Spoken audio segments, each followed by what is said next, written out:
sleeves of Messerschmitts and Heinkels fly thousands of sorties.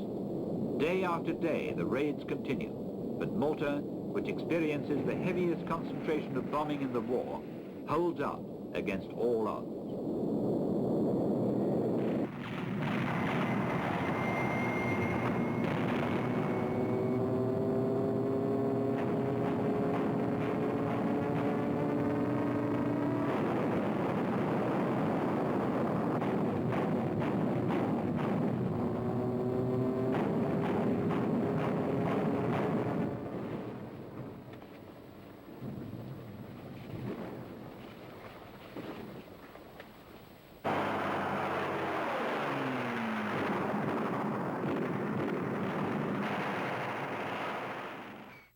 While Malta withstands continuous attack from the Germans, Tobruk on the North African coast also holds out. Rommel is forced to halt operations because of fuel shortage, and the Royal Navy manages to replace the Australian garrison with fresh troops, Poles, South Africans, Indians, and British.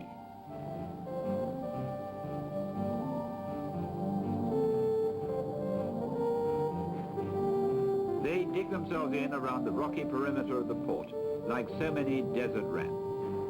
The desert war becomes a stalemate.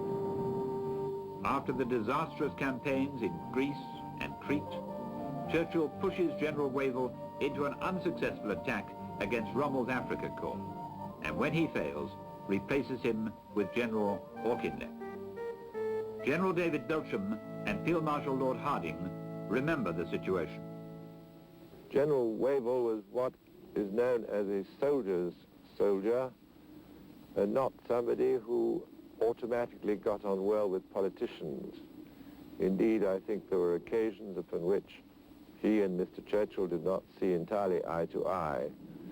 He was a man dedicated to his profession, very serious, not particularly sociable, and as a matter of fact, his great hobby was poetry. He edited a book on the subject. I think he had an extremely difficult task. He was very much overloaded with responsibility, and he was extremely short of resources. I think he did the best he could have been expected to do with what he had available to him.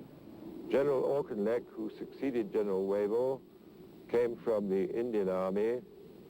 He also was a very fine-looking man with much presence, a great man, General Auchinleck, who probably, if one were to criticize or mention his great difficulties, it is in the choice of subordinates. It was he primarily who suggested General Cunningham for the command of the 8th Army when it was first formed, and not very long afterwards he personally had to relieve General Cunningham in the middle of a battle against Tobruk because of a difference of opinion about the policy for that attack. In the battles that were to come, the 8th Army saw many changes, as generals were replaced one after another because of their failure against Rommel.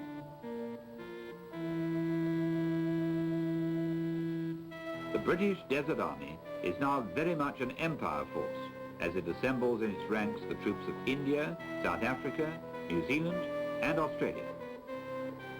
There are also contingents from Britain's allies, the Poles, the Greeks, the Czechs, the Jews from Palestine, and the growing formations of the Free French.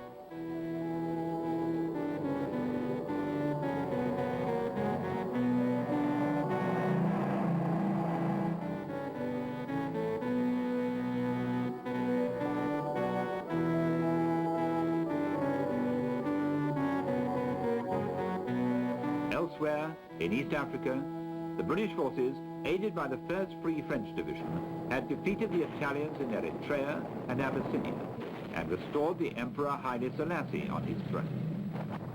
An event which cheered the British public at home, hungry for some taste of success.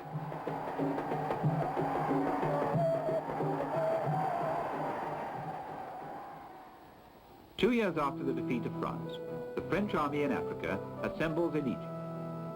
Soldiers from all the French colonies gather to continue the fight against the Germans. General de Gaulle arrives to review his new army, which will regain honor for France.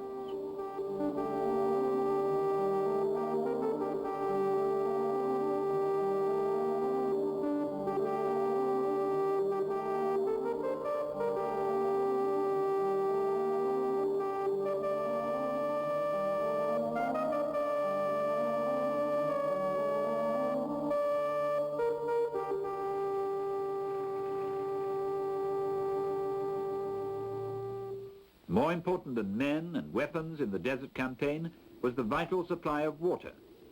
Water, the essential element of life and war, became the greatest prize of all. To collect it and keep it demanded great ingenuity. The Germans designed a container which the admiring British copied and named the jerrycan, a word that would become part of the language. Their own water cans had not been able to stand up to the rough desert conditions. To ensure water supplies, pipelines were built and canals dug. Water trucks and storage depots were prime targets that had to be well protected.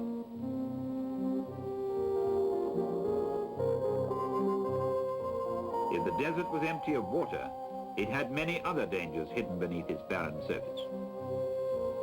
The opposing armies had planted thousands of mines, which even today kill wandering Arabs.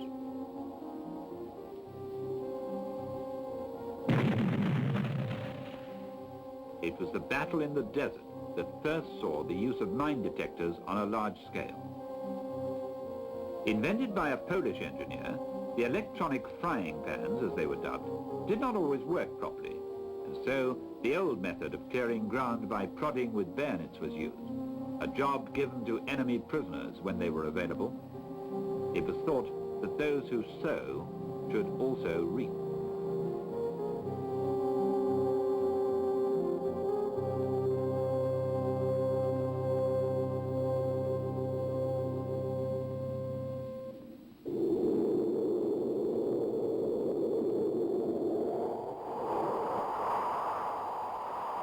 The conditions were harsh for those who fought in the western desert. Sudden sandstorms would spring up to harass unwary campers or convoys caught in their path.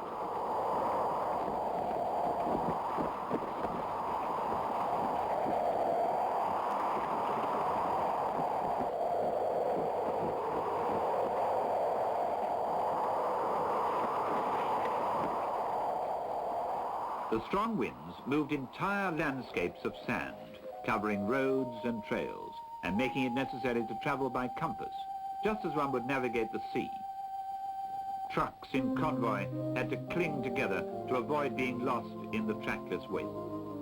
The sand penetrated everywhere and spared neither men nor animals. The intense heat, which beat down relentlessly during the day, could kill any living thing without water or shelter. Tanks became ovens and could act as frying pans, as some German soldiers proved.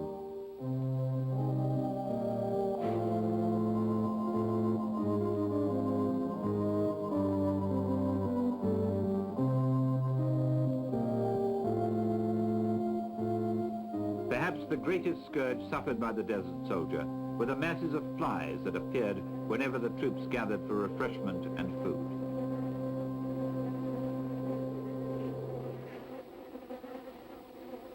In a country devoid of any vegetation or animal life, they swarmed out to cover the men and made life unbearable for the troops on both sides.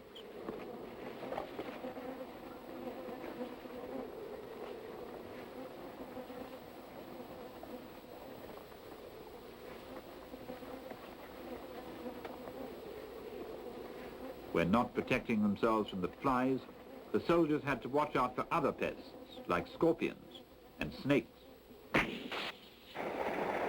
The soldiers who could get to the coast enjoyed the luxury of splashing in the sea water. The harsh conditions of desert fighting were softened by these occasional pleasures. Common to all the soldiers of the warring nations was the dream of home far away and of those they had left behind. It was not surprising that the one great sentimental link which came out of the Second World War was the plaintive German song Lili Marleen, which was taken up by the soldiers of both sides.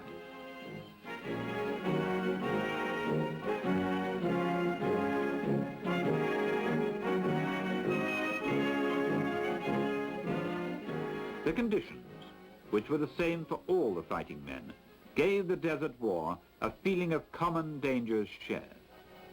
The German soldiers, far from their homeland, had to adapt to alien surroundings and strange customs.